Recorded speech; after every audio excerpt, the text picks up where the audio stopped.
C'est l'histoire de chaque fin de mois, pas vrai? On regarde sa fiche de paie, on voit le salaire brut, puis le net.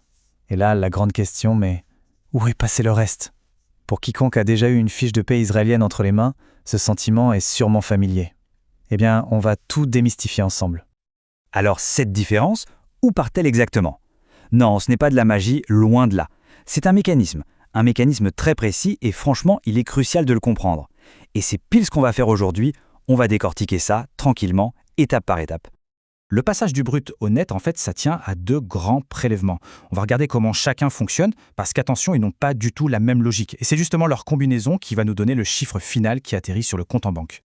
Allez, on attaque le premier gros morceau, l'impôt sur le revenu, le fameux Mas Harnassa. La chose la plus importante à retenir dès le départ, vraiment, c'est que ce n'est pas un taux fixe. Non, le système est progressif et ça change absolument tout. Voilà, on y est, le tableau officiel pour 2025. Je sais, à première vue, ça peut faire un peu peur. Tous ces chiffres, ces pourcentages, on peut vite se sentir dépassé. Mais pas de panique, la logique derrière tout ça est en fait bien plus simple qu'il n'y paraît, une fois qu'on prend le temps de la décortiquer.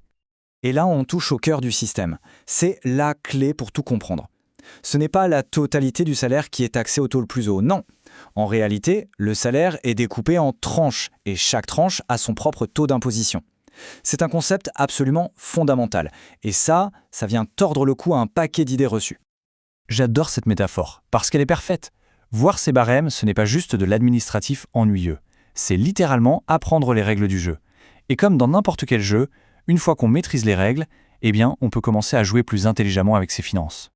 Bon, on a vu le premier prélèvement, passons maintenant au deuxième poids lourd, le Bitois le Lumi. Qu'est-ce que c'est? En gros, c'est ce qui couvre la sécurité sociale et l'assurance maladie. Et attention, il a lui aussi sa propre logique, bien à lui, et elle est assez différente de celle de l'impôt sur le revenu. Et là, regardez bien, c'est intéressant. C'est un système à deux paliers. Pour la première partie du revenu, jusqu'à un certain seuil, on a un taux assez bas. Mais pour tout ce qui dépasse ce seuil, boum, le taux grimpe en flèche.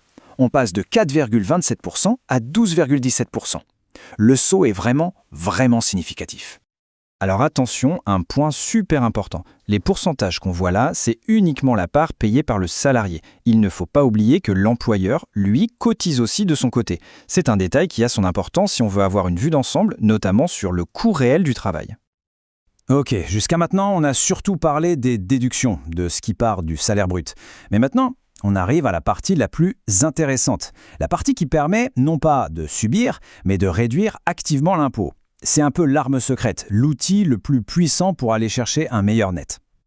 C'est un peu le tournant de l'explication là. On a calculé un impôt brut, une somme théorique. Et maintenant, la vraie question, celle que tout le monde se pose, c'est comment on fait pour faire baisser ce chiffre? Eh bien la réponse, elle se cache dans un concept bien spécifique au système israélien. Et les voici, les fameux Nekudot Zikui. Alors attention, ce ne sont pas des déductions classiques, c'est beaucoup plus puissant que ça. Ce sont des crédits d'impôt. Ça veut dire qu'ils viennent directement réduire, shekel pour shekel, l'impôt final à payer. Chaque point a une valeur monétaire et la règle est simple. Plus on a de points, moins on paie d'impôts. Et concrètement, ça représente quoi? Eh bien, regardez. Un seul point, c'est 242 shekels d'impôts en moins, chaque mois. Alors imaginez quand on commence à en cumuler plusieurs. L'économie devient vite énorme. Bon, la théorie c'est bien, mais rien ne vaut un bon cas pratique pour voir comment tout ça fonctionne en vrai. Allez, on se lance. Prenons un exemple concret, un salaire brut mensuel de 18 000 shekels. Alors, pour que tout soit bien clair, on va définir notre profil type pour cet exemple. Un salarié, résident israélien et parent de 2 enfants de 2 et 7 ans. Chaque élément de ce profil, vous allez voir, va jouer un rôle crucial dans le calcul final.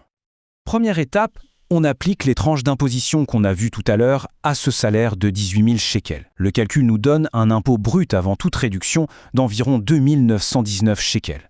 Surtout, gardons bien ce chiffre en tête, c'est notre point de départ. Et maintenant, c'est là que la magie opère. On calcule les fameux points de crédit. Juste pour être résident israélien, hop, 2,25 points. L'enfant de 2 ans, ça ajoute 4,5 points. L'enfant de 7 ans, encore 1 point. On additionne tout ça et on arrive à un total vraiment pas mal de 7,75 points.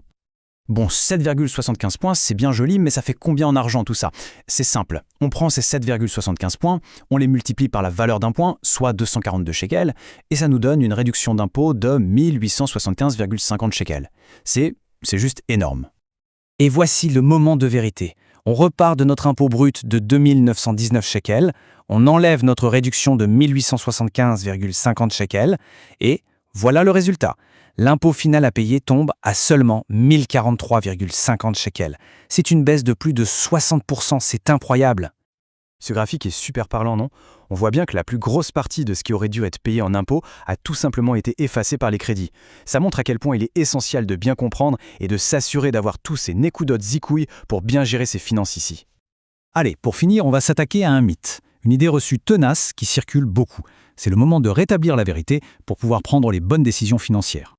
C'est la grande angoisse, la question qu'on entend tout le temps. Attention, si je suis augmenté, je vais sauter une tranche d'imposition et à la fin, je vais gagner moins en net. Tout le monde a déjà entendu ça. Mais alors, est-ce que c'est vrai?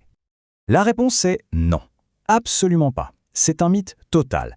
On l'a vu avec le système progressif, seule la partie du salaire qui dépasse le seuil est taxée au taux plus élevé, le reste du salaire en dessous ne bouge pas. La conclusion est simple et sans appel. Un salaire brut plus élevé voudra toujours dire un salaire net plus élevé. Point final.